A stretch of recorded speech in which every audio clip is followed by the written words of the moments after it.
Assalamualaikum warahmatullahi wabarakatuh. Kami dari UPT SMK Negeri 1 Bulukumba. Perkenalkan, nama saya Muhammad Lutfi Syam dari kelas 12 Akuntansi 2. Saya Widya Agustira dari kelas 12 Akuntansi 2. Dan saya Kusto Fatima dari kelas 12 Akuntansi 2. Saya Jukrani Melani Putri dari kelas 12 Akuntansi 2. Berdirinya kami di sini yaitu untuk mempresentasikan dan menjelaskan materi dari mata pelajaran pendidikan agama Islam yaitu Berpikir kritis dan demokrasi. Definisi berpikir kritis. Berpikir kritis merupakan sebuah kemampuan berpikir secara jernih, menganalisis fakta, mempertahankan pendapat, menarik kesimpulan, dan memecahkan suatu masalah.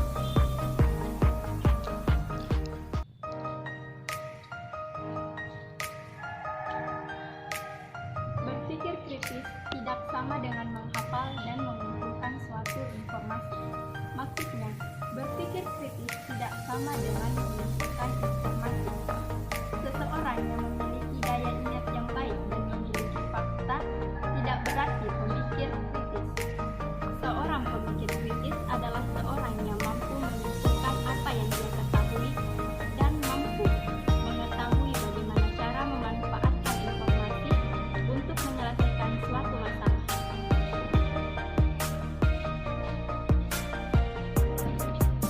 Keterampilan dalam berpikir kritis.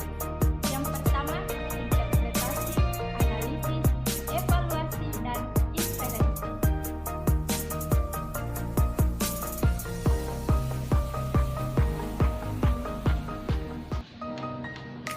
Adapun macam-macam berpikir kritis yaitu pertama, berpikir kritis untuk menyampaikan aspirasi ataupun ide-ide yang ada di dalam pikiran kita.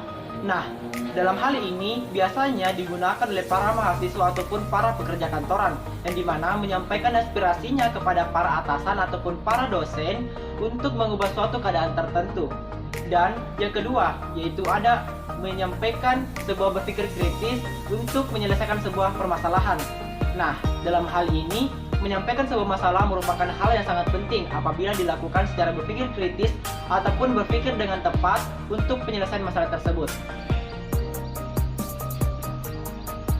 Selanjutnya, yang ketiga yaitu berpikir kritis dalam sebuah musyawarah atau dalam keadaan rapat.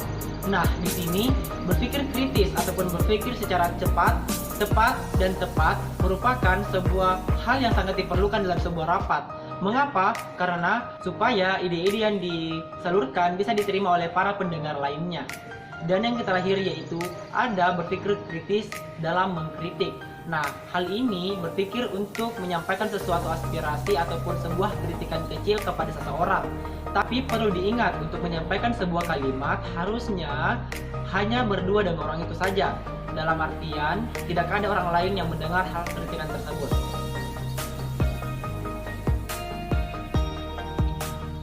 Kedua yaitu demokrasi. Dalam bahasa Yunani, demokrasi berarti demos yang artinya rakyat dan kratos yang artinya kekuasaan. Dengan demikian, demokrasi yaitu suatu kekuasaan yang ada di tangan rakyat.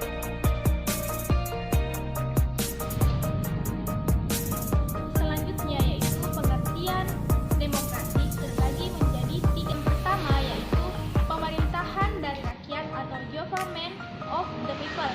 Yang kedua, pemerintahan dari rakyat atau government by the people. Yang ketiga yaitu pemerintahan untuk rakyat atau government for the people.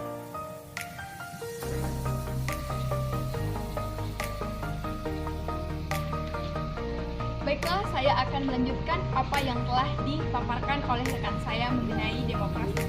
Tadi, rekan saya telah menjelaskan pengertian dari demokrasi maupun penjelasannya. Untuk itu, saya akan mengulang kembali pengertian dari demokrasi menurut pandangan saya pribadi. Menurut pandangan saya pribadi, demokrasi ini sama dengan suatu negara yang pemerintahnya dipilih langsung oleh rakyat, seperti negara kita yakni negara Republik Indonesia.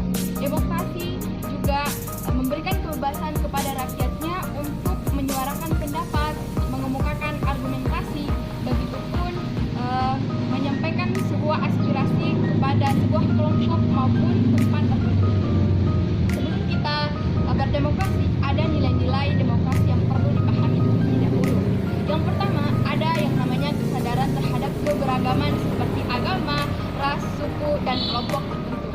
Yang kedua, ada yang namanya bermusyawarah. Ketiga, ada yang namanya pertimbangan moral. Dan yang keempat, mufakat secara sehat dan jujur. Nah, keempat nilai demokrasi ini sangat penting dalam ketika kita menyampaikan sebuah aspirasi. Seperti bermusyawarah terlebih dahulu, mempertimbangkan baik atau buruknya sebuah aspirasi yang ingin disampaikan. Nah, ada lagi yang namanya macam-macam demokrasi. Ada demokrasi secara langsung dan ada demokrasi secara tidak langsung. Bagaimana demokrasi secara langsung ini? Di mana kita menyampaikan sebuah aspirasi itu melibatkan setiap warga negara. Begitupun kelompok tertentu maupun organisasi untuk bersama-sama menyalurkan pendapat maupun aspirasi. Kemudian, bagaimana dengan demokrasi secara tidak langsung? Yakni sebuah kelompok yang telah melakukan musyawarah untuk menyampaikan sebuah aspirasi melalui perwakilan mereka. Untuk itu mereka harus mempercayakan satu orang atau perwakilan saja untuk menyampaikan atau menyalurkan suara mereka. Jadi seperti itu. Nah, itulah penjelasan tentang demokrasi singkat.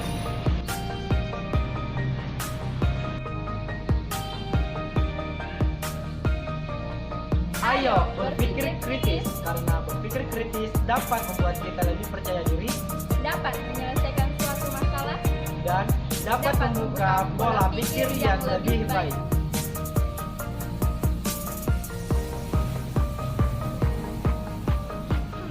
Sebagai satu kesatuan rakyat NKRI, Mari menjadi rakyat yang jujur dalam demokrasi.